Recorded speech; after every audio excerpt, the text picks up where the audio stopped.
Bonjour et bienvenue dans cette nouvelle vidéo destinée aux secondes. Aujourd'hui, nous continuons notre chapitre de géographie et nous allons traiter du développement durable.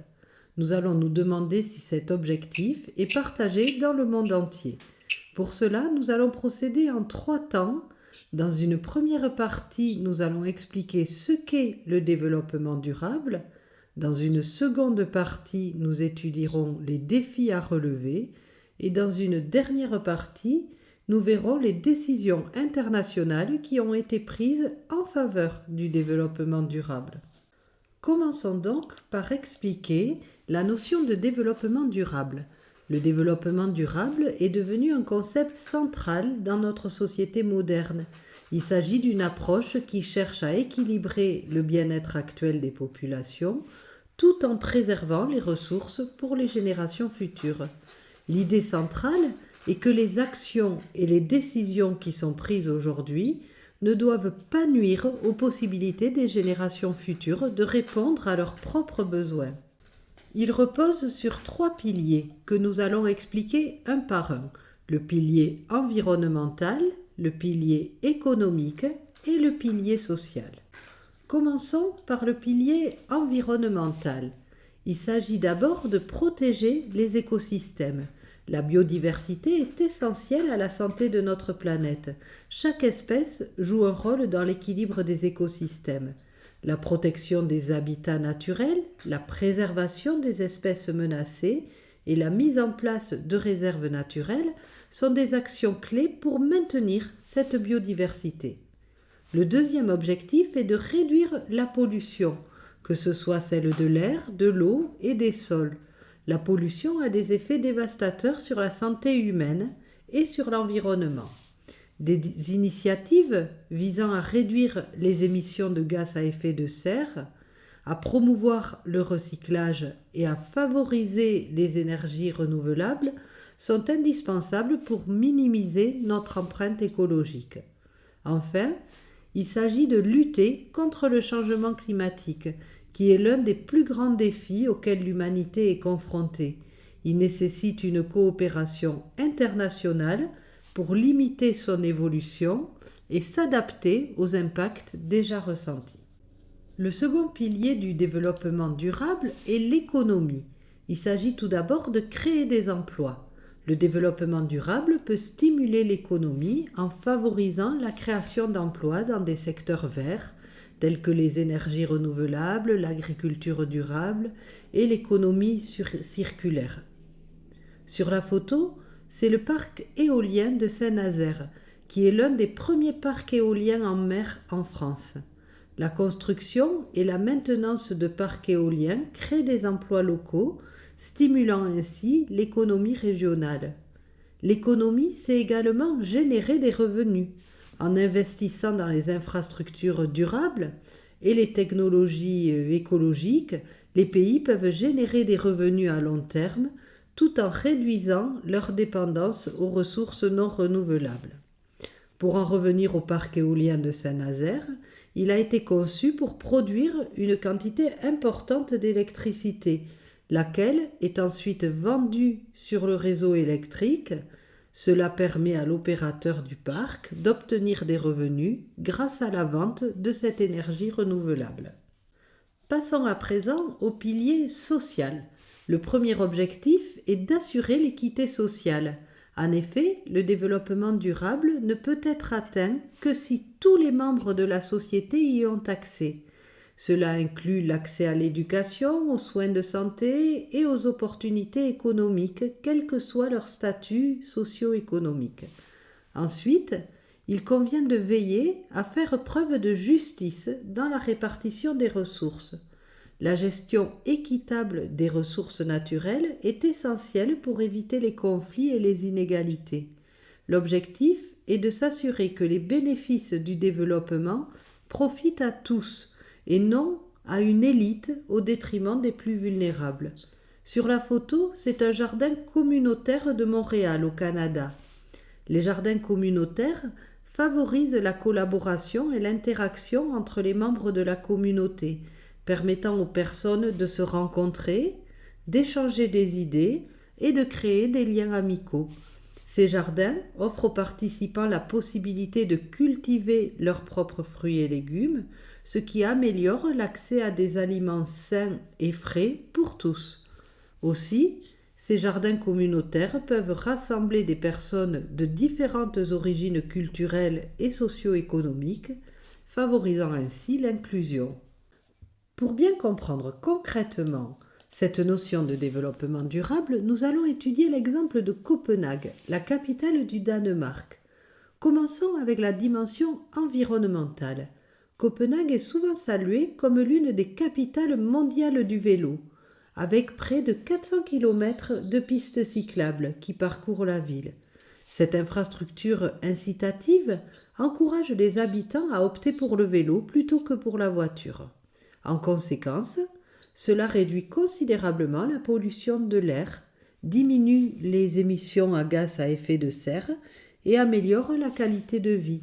Utiliser le vélo pour se déplacer a des avantages non seulement pour l'environnement, mais aussi pour la santé des citoyens. Cela favorise une activité physique régulière, ce qui contribue à améliorer le bien-être général de la population. En 2020, environ 62% des habitants se déplaçaient à vélo au moins une fois par semaine.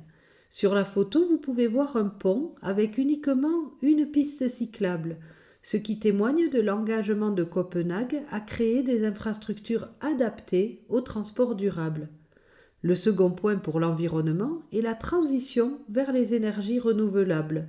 Copenhague utilise plus de 60% d'énergie renouvelable. La ville investit massivement dans l'énergie éolienne et la biomasse, visant à devenir la première capitale au monde à atteindre la neutralité carbone. Pour ce qui est de la dimension économique, Copenhague est devenu un pôle attractif pour les technologies environnementales. Cela a entraîné la création de nombreux emplois dans des secteurs tels que l'énergie éolienne, la construction écologique et l'innovation technologique. Aussi, en créant un environnement de vie agréable, Copenhague attire non seulement des habitants mais aussi des entreprises. La qualité de vie constitue un attrait fort pour les entreprises. En illustration, vous pouvez voir Copenhague, qui est une installation unique qui transforme les déchets en énergie. L'usine est un exemple parfait de l'économie circulaire, car les déchets sont considérés comme une ressource plutôt que comme un fardeau. Ils sont valorisés pour produire de la chaleur et de l'électricité. Copenhague crée de nombreux emplois locaux, ce qui démontre comment des initiatives durables peuvent également avoir un impact positif sur l'économie. Au niveau social, Copenhague se distingue par ses nombreux parcs, ses zones piétonnes et ses espaces verts qui améliorent la qualité de vie de ses habitants. Ces aménagements urbains encouragent les activités de plein air, renforçant le bien-être des citoyens. La ville est souvent classée parmi les plus agréables à vivre au monde. Sur la photo, vous voyez Strøget, qui est l'une des plus longues rues piétonnes d'Europe. C'est un lieu de rencontre et d'activités sociales. Les cafés, les boutiques, les artistes de rue et les événements culturels qui se déroulent dans cette zone favorisent un sentiment de communauté. La ville a également mis en place des projets de logement abordables et des programmes de sensibilisation pour intégrer les populations marginalisées. Ces initiatives visent à garantir que tout le monde puisse bénéficier des avantages de cette ville durable. Nous allons maintenant passer à la seconde partie de la leçon sur les défis à relever. Commençons par les défis environnementaux. Parmi ces défis, le changement climatique est sans doute l'un des plus pressants. Nous assistons à une augmentation des températures mondiales, ce qui entraîne une élévation du niveau de la mer et une fréquence accrue d'événements climatiques extrêmes, tels que les ouragans, les sécheresses et les inondations. Ces phénomènes perturbent non seulement les écosystèmes, mais aussi les sociétés humaines, provoquant des déplacements de population et des crises alimentaires. Un autre défi environnemental est la baisse de la biodiversité. La destruction des habitats naturels, souvent causée par l'urbanisation et l'agriculture intensive, ainsi que la pollution des sols et des eaux, mettent en danger de nombreuses espèces animales et végétales. Cette perte de biodiversité affecte l'équilibre des écosystèmes, réduisant leur capacité à fournir des services essentiels comme la pollinisation, la régulation du climat et la purification de l'eau. Enfin, la surexploitation des ressources naturelles constitue un autre défi environnemental. Que ce soit l'eau, les sols ou encore les forêts, nous utilisons ces ressources à un rythme bien trop rapide par rapport à leur capacité de renouvellement. Par exemple, sur la photo, vous pouvez voir un paysage d'Indonésie, où la déforestation massive pour l'agriculture et l'exploitation forestière entraîne non seulement la perte de forêts équatoriales, mais également la destruction d'habitats pour de nombreuses espèces. Passons à présent aux défis sociaux. L'une des questions majeures que nous devons aborder est celle des inégalités de richesse, tant entre les pays développés et ceux en développement qu'au sein même de ces pays. Prenons l'exemple de Mumbai, en Inde, que vous pouvez voir sur cette photo. Au premier plan, vous apercevez un bidonville où des milliers de personnes vivent dans des conditions précaires, souvent sans accès à des services essentiels tels que l'eau potable ou l'assainissement. En arrière-plan, les gratte-ciels modernes symbolisent la richesse et le développement, mais ils soulignent également le fossé grandissant entre les plus riches et les plus pauvres. Ces inégalités peuvent engendrer des tensions sociales et des conflits, compromettant ainsi la stabilité et le développement durable. Au niveau social, un autre défi fondamental est l'éducation, qui permet de sensibiliser les individus aux enjeux environnementaux et sociaux, et de leur fournir les outils nécessaires pour agir de manière responsable. L'éducation est le levier qui peut transformer des vies et des communautés en donnant à chacun la possibilité d'améliorer sa situation et de contribuer à un avenir meilleur pour tous. Les défis économiques sont également essentiels pour assurer une transition vers un développement durable. Il est nécessaire d'opérer une transition énergétique qui consiste à passer des énergies fossiles à des sources d'énergie renouvelables. Cela représente un défi considérable car il nécessite des investissements importants dans de nouvelles infrastructures, technologies et formations.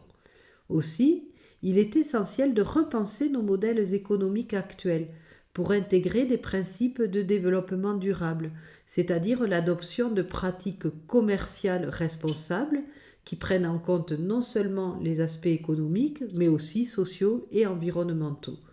Les entreprises doivent évoluer vers des modèles qui favorisent la durabilité, qu'il s'agisse de la réduction des déchets, de l'utilisation de matériaux recyclés ou de la mise en place de chaînes d'approvisionnement éthiques. Pour illustrer ces efforts, j'ai choisi une photo de la recyclerie des Forges à Tarbes. Ce type d'initiative démontre comment nous pouvons repenser notre approche économique. Les recycleries sont des exemples de l'économie circulaire qui vise à maximiser l'utilisation des ressources et à minimiser les déchets, mais aussi à créer de nouvelles opportunités d'emploi et de développement local. Pour parvenir à un développement durable, plusieurs défis politiques se posent. Tout d'abord, l'importance d'une gouvernance stable et efficace est cruciale pour la mise en œuvre de politiques de développement durable. Ensuite, la coopération internationale entre les nations permet d'aborder des problèmes globaux tels que le changement climatique ou la gestion des ressources partagées. Les défis environnementaux transcendent les frontières nationales et nécessitent une action collective. Cependant, cette coopération peut être difficile à établir et à maintenir, car elle demande des compromis et des engagements de la part de tous les pays. Un autre défi majeur réside dans les conflits d'intérêts. Il est fréquent que les intérêts économiques, politiques ou industriels s'opposent aux objectifs de durabilité. Par exemple, les lobbies de l'industrie pétrolière peuvent s'opposer à des régulations visant à réduire les émissions de carbone. Nous allons maintenant passer à la dernière partie de la leçon qui concerne les initiatives internationales. L'un des exemples les plus emblématiques de cet engagement est celui des objectifs de développement durable, connus sous le nom d'ODD, adoptés par l'Assemblée générale des Nations unies en 2015. Les 17 ODD visent à éradiquer la pauvreté, protéger la planète et garantir la prospérité pour tous d'ici 2030. Ces objectifs abordent un large éventail de questions allant de l'éducation et de la lutte contre les inégalités à la protection de la biodiversité et à l'action pour le climat. Chaque pays est encouragé à adapter ses objectifs à ses contextes propres et à ses priorités. Une autre initiative internationale majeure est l'accord de Paris sur le climat qui a été adopté lors de la COP 21 en 2015. Cet accord vise à limiter le réchauffement climatique à moins de 2 degrés Celsius par rapport au niveau pré-industriel, tout en poursuivant des efforts pour restreindre cette augmentation à 1,5 degré. Pour atteindre cet objectif, chaque pays signataire est tenu de soumettre des contributions déterminées au niveau national, appelées les CDN. Ces contributions décrivent les mesures que chaque pays prévoit de prendre pour réduire ses émissions de gaz à effet de serre. Par exemple, la Chine, l'un des plus grands émetteurs de gaz à effet de serre au monde, a annoncé qu'elle prévoyait d'augmenter la part des énergies non fossiles dans sa consommation à 25% d'ici 2030. Cet engagement est un pas significatif vers la transition énergétique et montre que même les grandes économies peuvent s'engager à réduire leur impact environnemental.